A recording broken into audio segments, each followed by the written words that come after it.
They start moving. The pace lap begins.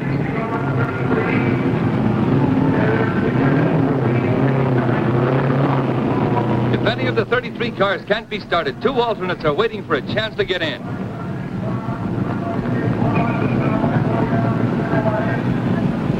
Crews scamper for safety after their cars have roared away. They head for the first turn. Here's some trouble. Sam Hank's car won't start. He's moving. He had to start before he crossed that white line. He's half a mile behind. A St. Louis grocer paid $30,000 for that car. The pace car leads them around the first turn. Is this the year for the Novi Specials? Duke Nalon in number 18 or Chet Miller in number 32? Experts say Lee Wallard in 99 or Maury Rose in 16 may beat them. Or it might be rookie Mike Nazarick in 83, winning car of the previous year, or Johnny Parsons, last year's winner in number 3, or Tony Bettenhausen in number 5, or this year's 136-mile-an-hour qualifier Walt Faulkner in number 2. Not a single starter qualified at less than 132 miles an hour.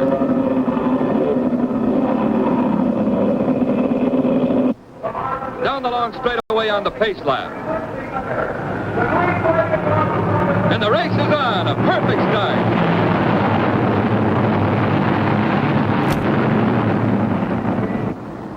Jack McGrath, the number 9, takes the lead into Tornado Bend where anything can happen.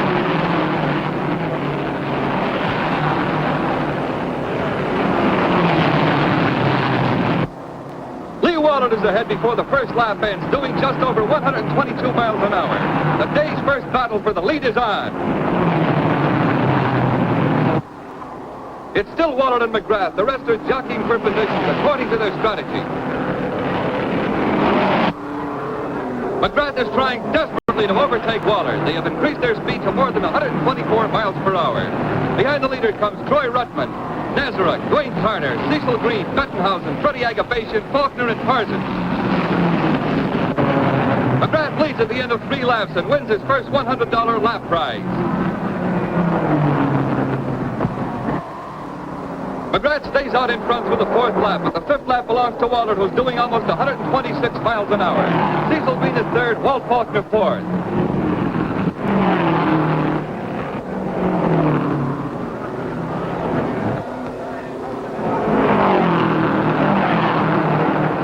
Officials keeping watch for safety see McGrath ahead on the 7th lap. They use a 2-way phone system. Green is back in 3rd place, Faulkner 4th.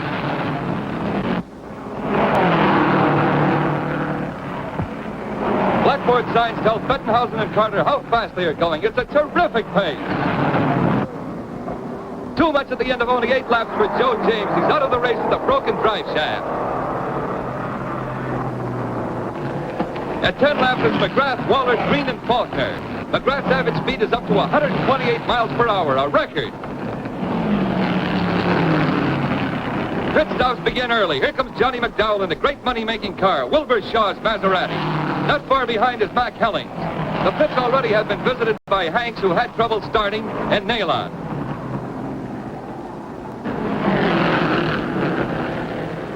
McDowell's gas tank is broken, so he's out of the race on his 14th lap.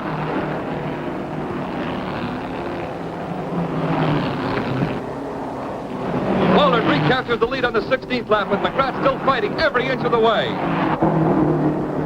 Hellings is back in the pits on his 18th. That's all for him, a broken piston.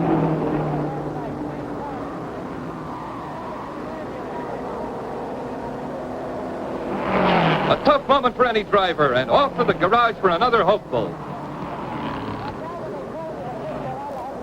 Cecil Green in yellow number 4 is trying to fight his way up past McGrath. It's lap 21. Green is giving Wallard his second battle, a 1/5 of a second behind. Green refuses to wait for the brakes and presses ahead, fast like a rabbit. Like a rabbit, hey, there's one, running the wrong way. Here comes Nalon for another pit stop. He rolls past his crew, wasting valuable time. Meanwhile, 3 more cars have failed under the great pressure, leaving 27 in the race. At 30 laps, Wallard sets another record with an average speed of 130.5 miles per hour.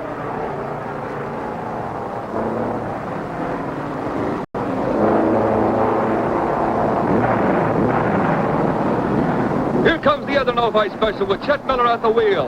And the Novi pit crew still busy with Nalon.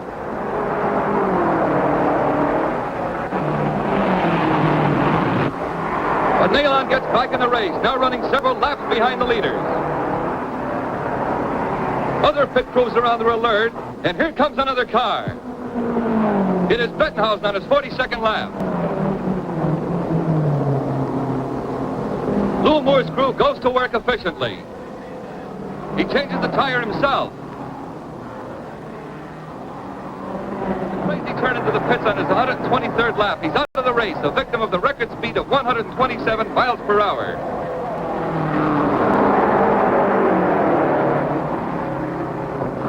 The Emperor Alert 3A official sees something. Rose is skidding. The first car to flip. But Rose, covered with mud, walks away. He first wants to assure his children he's okay and says some days you can't make a dime. He was running third. Wallard leads by a lap. At 345 miles, Wallard is averaging 125 miles per hour. Parsons was doing 124 when the 1950 race was rained out at that distance.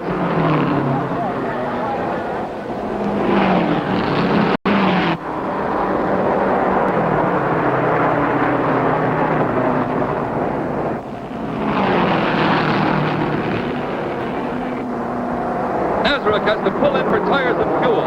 Wallard has stopped only once.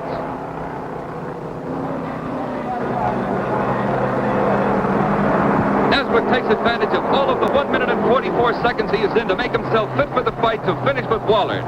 Nazareth is in his 147th lap. Wallard is 2 laps ahead of him now.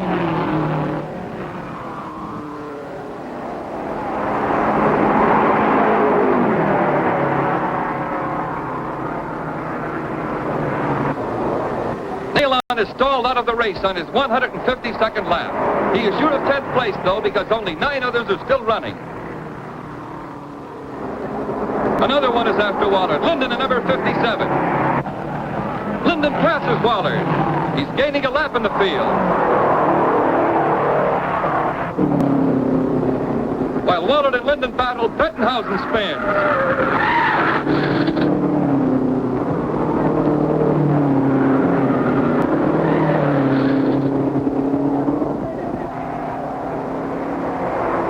It's Bettenhausen's 178th lap. He has been in 5th place.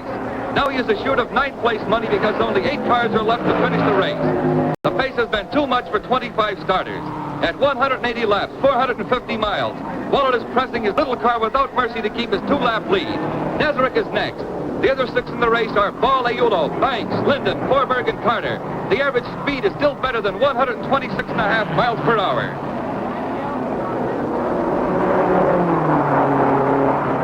Wallard is told, take it easy. But no taking it easy for Wallard. He has lost the shock absorber. His brakes are gone, too. It's dangerous driving, but Wallard hangs on.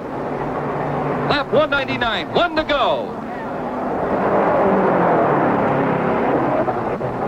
Wallard's pit crew gets excited as Wallard goes around. He comes in for the checker flag and victory. Wallard's crew hurries to the winner's circle. He drives 2 extra laps just in case the scorers made a mistake.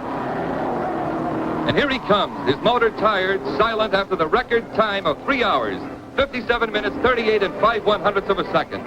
Wallard is the first to drive the 500 in less than 4 hours. His average speed has been a record 126.244 miles per hour. He's been trying 4 years for this.